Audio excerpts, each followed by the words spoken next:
Coming up right now on Lifestyle Magazine. It's no longer about dirty magazines and dingy video shops. The new pornography, the cybersex version, is wreaking havoc with young and old.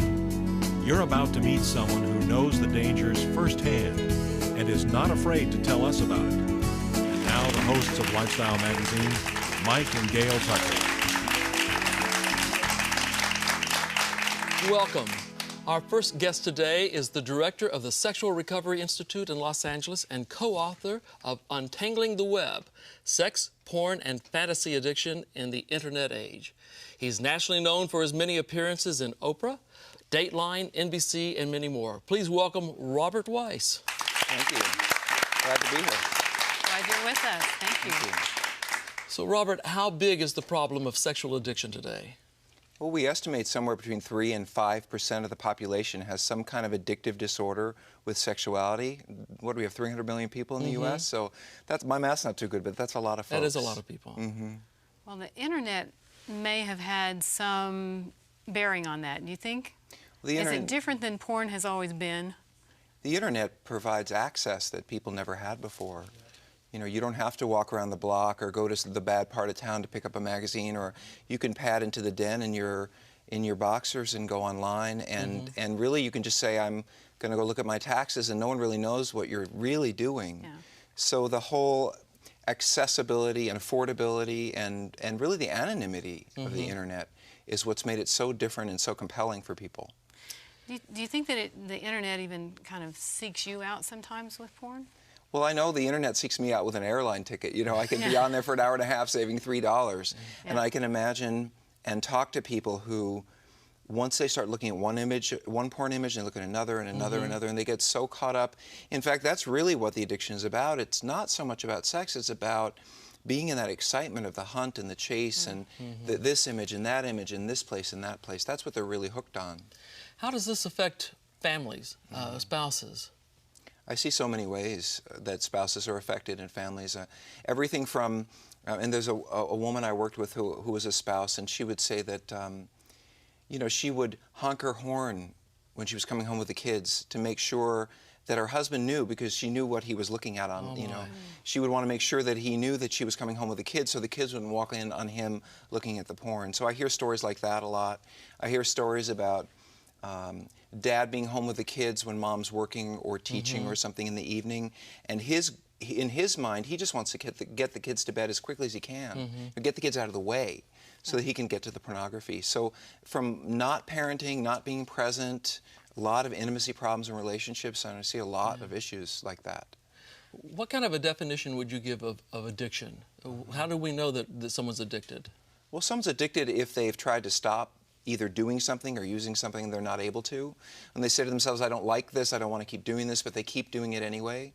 Other signs are things like that in some way their family life is being affected or their work is being affected. You know, I have guys who are staying late at the office, but what they're really doing is looking at porn.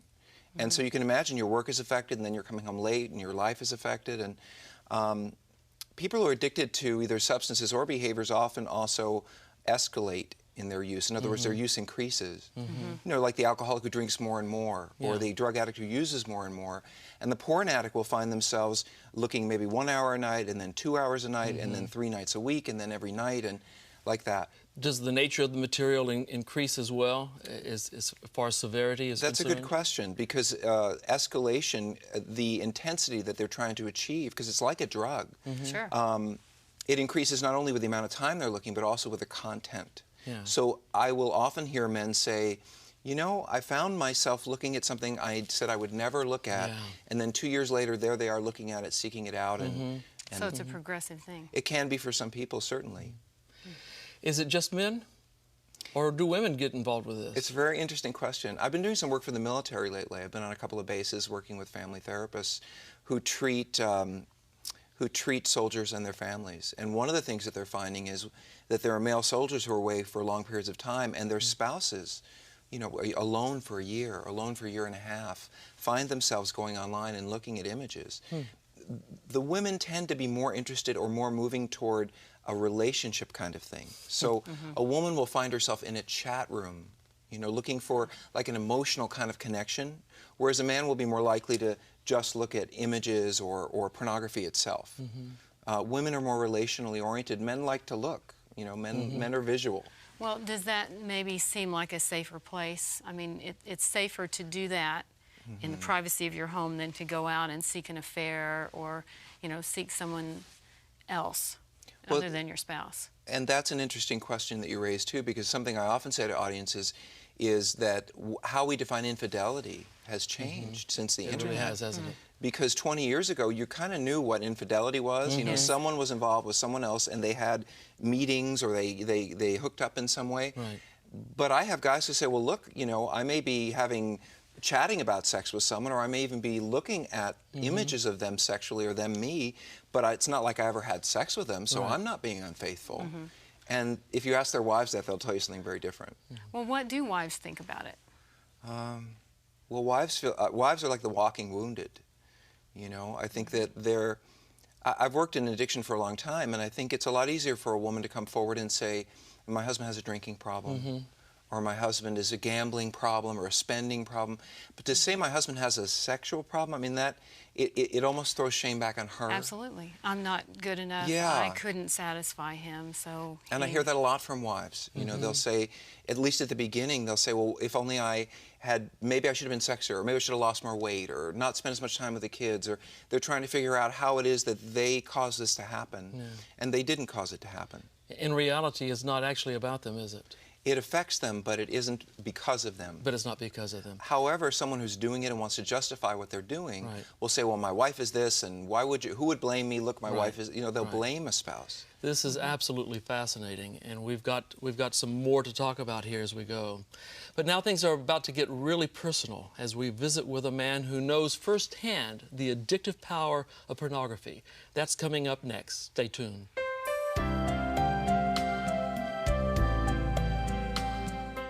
Are you looking for a way to change your life? The answer may be as easy as watching TV. Introducing Hello Channel, an exciting new channel that's designed to teach you to speak English. New opportunities will be available to you when you learn the language of the internet, commerce, travel, and diplomacy. No need to pay for your expensive schools or tutors. You can learn English by watching Hello Channel. Invest in yourself. For a brighter future, say hello.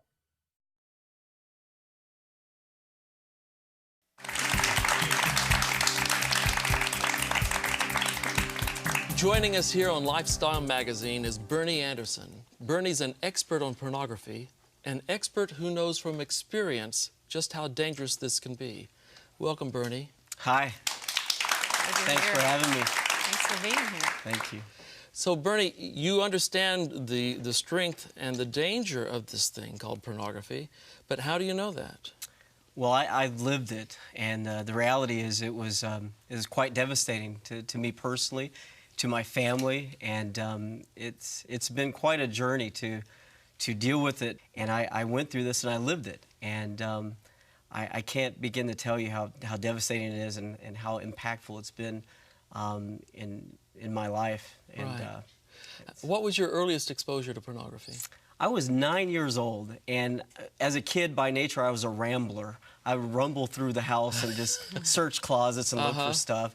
And it wasn't at my own home, but at the home of a relative that I was going through a closet, just kind of on a search, you know, and stumbled across this what turned out to be a pornographic magazine that had been ripped up and kind of thrown and discarded. And I looked at that, and immediately there was something happened. You know, it was captivating. It really was. And I put it down. But I remember making another trip back to that closet another time. Well, a kid has such curiosity. Absolutely. Wow. And it was, yeah. That's what it kind of captivated me. And that I guess a seed was planted literally at that point. But I bet you never told anybody about it. I mean, then. No. And that's just a guess because we've never met before. That's right. But you probably learned not only about the intensity of it, but also that you needed to keep it a secret or hide it. Or you didn't go to Mom and say, hey, Mom, I was over and I found this, and you went back all on your own. So true. Absolutely, yeah. Immediately right then, I knew I had to keep that hidden. I didn't know it was bad necessarily, but I just knew it intuitively. Intuitively, I knew something was wrong. Yeah. How did you deal with the whole kind of, was it like a double life kind of a thing? How do you deal with that? It really is, and I think that's the nature of pornography, is that it literally kind of splits you up. It breaks you in pieces, and I had to have a part of me that looked like everything was okay, and then there was a part of me quietly, secretly, that struggled with this hidden problem, and I didn't want anybody to know about it. And probably my greatest fear, and even a sense of paranoia, was that someone would find out, right. and then my secret would be out, and what would people think? So I was kind of, I created this double life, and at one time I would be this way, but in the quiet, secret places, I was a different person. Right? Yeah. You know, I mean, you've got this paranoia. You're worried people are going to find out, and yet there's got to be another element to this. Not only guilt, but a little thing we call shame. Absolutely. In my heart, I knew I had this secret, and I was doing this awful thing, and there was a deep sense of shame, and a sense of guilt, and I wanted it to go away more than anything. I prayed earnestly, God, we've been down this road so many times. Yeah. Can we just be done with it? And God, I just don't want to deal with it anymore. And yeah, I wanted to be free of it. I did not want to live the double life, but the shame does eat you up. Yeah. And I've heard people of faith say before that they felt like maybe God didn't love them anymore. You know, I've heard pastors, I've heard rabbis, I've heard, you know, people say they prayed and prayed and prayed, or they got more and more involved with the church, but it didn't fix it, because it's really, religion itself is not going to fix it. You need some kind of help. Absolutely. But you keep trying on your own to fix it, and it's not something you can really fix by yourself. That is so true. I mean, I thought number one that I was the only guy. The only one. The only one. And I was like, I cannot. I just gotta get tough and try harder and be done with this, because I really don't want anyone to know about it. And man, I just want to get better. I want to be done with this. Well, what is it that made you want to get better? I mean, which brought you to that point where let's turn this corner, let's make this happen, let's not do this anymore? If it came at a time, I guess there's a point at which you really do hit a rock bottom, they say. Yeah. And I was at home alone for several days. My family was away. And I went through this. I just started looking at pornography, and I finally got to the end of it, and I said, please, this is enough. And this, it was a binge, essentially. And I just kind of threw my hands up and said, okay, God, I'll do whatever. I'll do whatever you ask. And it was then that God kind of whispered to me, would you just call a friend and tell him? Yeah. And I Well, called they say that friend. the power's in the secret, right? The power was in the secret. When the secret is out, it has no power over you. It loses a lot of power. Yeah. And like any addiction, that double life, because really I hear addiction all the way through this, because I look one way to the world, but I have this secret. It could be drinking, it could be gambling, it could be no one would ever know that you were doing. So pornography is just one of many addictions like this that people carry out and try to keep hidden. Yeah. So you told the friend, and you got some support. Yeah. And then what did you do? Where did you go to finally get some help with this? Man, once I began to open up and talk about my secret was out, my deep, dark secret was out, I just went in search of anything I could get my hands on that talked about this issue. I wanted to educate myself. I wanted to find out. And really, for me, it was a new thing. I'd never heard the term sexual addiction. I never realized that a person could be addicted to pornography, and here I was, essentially that person. And so I went online, and I found books, I found seminars, and anyone who would talk to me about this issue, I'd engage them, and it was empowering to begin to learn about the proliferation of pornography, what it's doing to families, how it's impacting our culture, and that just began a whole process of recovery work, essentially. What did that recovery work entail? It involved attending a group session, being around other people. My greatest fear was that I was the only guy, and I got in this group session with a bunch of men, and they began to tell their stories. I was like, wow, there are other people, other men who struggle with this, and that was, I remember just shedding tears as I listened to those other men in that same struggle, and whereas before I wanted to be alone and isolated, I now was coming out and wanted to be open and embrace and talk to people. Well, you know, there's a lot more that we need to cover here, but before we do that, we're going to take a break. There's another segment here, and there's another side to Bernie's story, and that side is coming up when his wife joins us right after this break.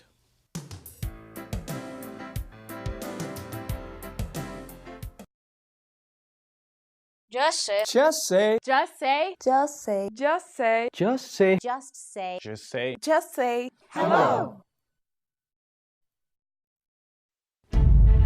We know where they've taken her. In a defining time, amid a noble quest,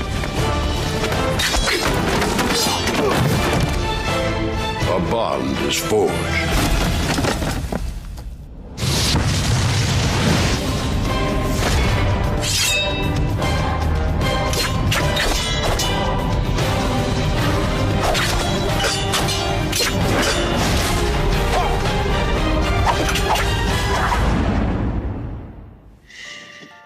We are here to save the princess. But the princess is sleeping. Imagine what a little time can do for your family. The princess is sleeping. Oh, sorry. Excuse us. Shh. From the Church of Jesus Christ of Latter-day Saints.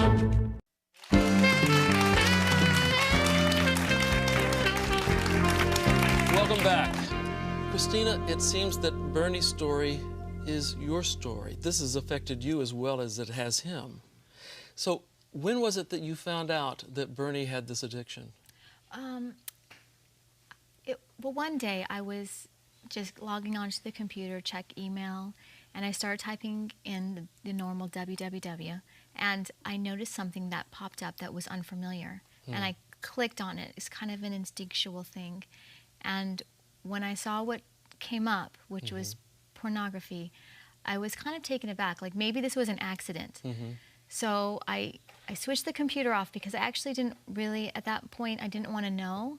I turned the computer off and I kind of backed away, and then there was something that told me that there was something, there was more. Right. So I took a few seconds and I turned the computer back on and I started searching the history of the computer, and I found more and more.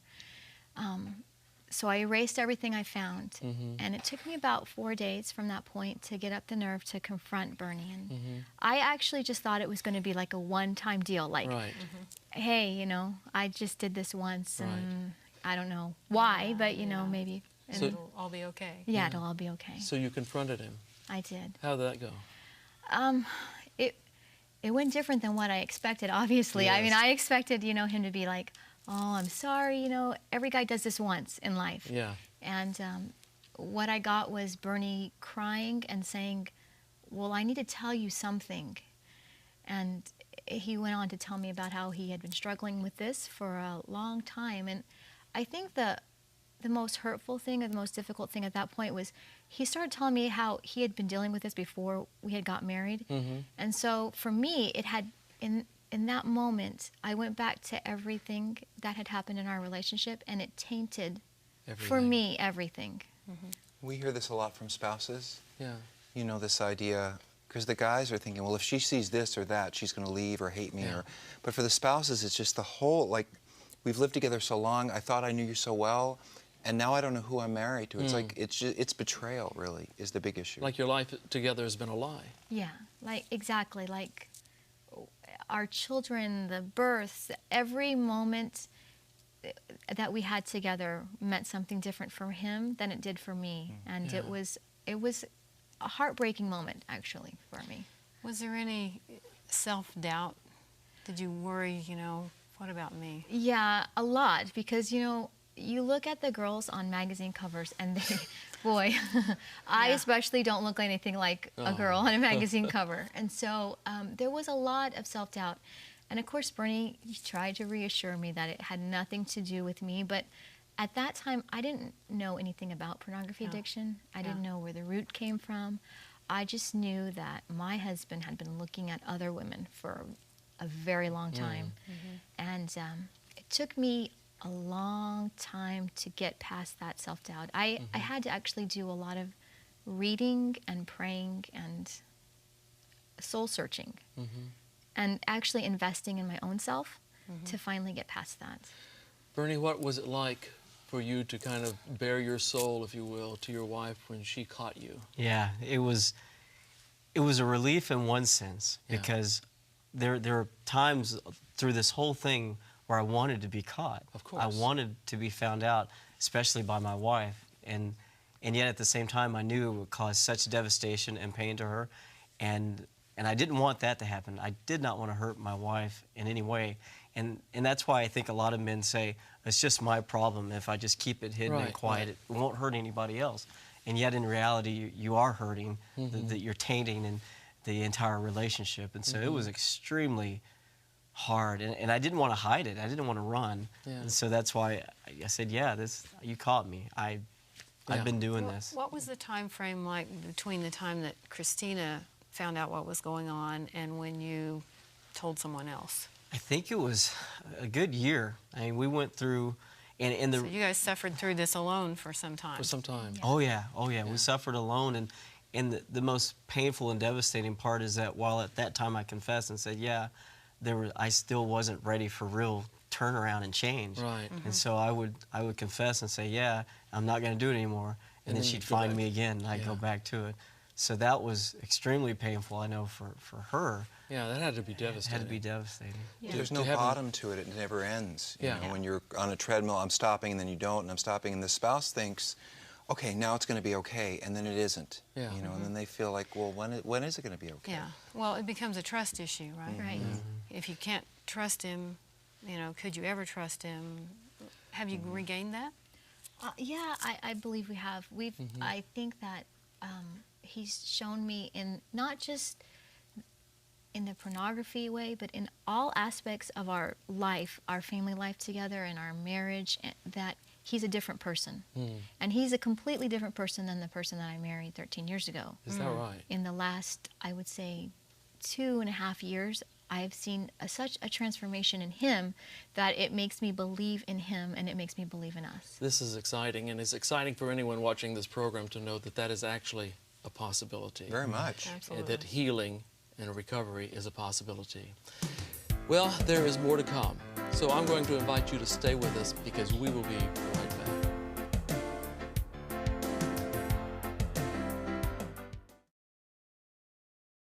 Hello.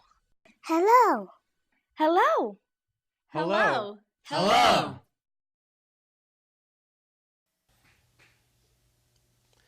We have had an intriguing conversation. Bernie, you have a book coming out? Yes, a book coming out called Breaking the Silence. And it's our stories. Much of what we shared here today is in that book. In that book, and that will be on our website, by the way. Robert, briefly tell us, what are the components of a lasting recovery? The key to all of this, I think, in terms of understanding pornography's addiction is saying you have an addiction is not an excuse to keep doing it. Right. It's like saying I have diabetes. If a doctor says you have diabetes, it means you have to start to measure your blood, take insulin. If you recognize you have this problem, then you have to attend to it. Being an addict means you have to deal with it and seek recovery, and you guys clearly have. And the good news is that you're not alone. That there is help available. There is help out there, and people can find that help. One place to find it is going to our website, and we're going to list some of those resources for them. And I want to thank you guys for being a part of this, for your openness and your vulnerability. And I want to thank you for watching us. And I'd like to invite you to visit our website for more information and resources. That's lifestyle.org. Again, thank you for being here. We will see you again next time on Lifestyle Magazine.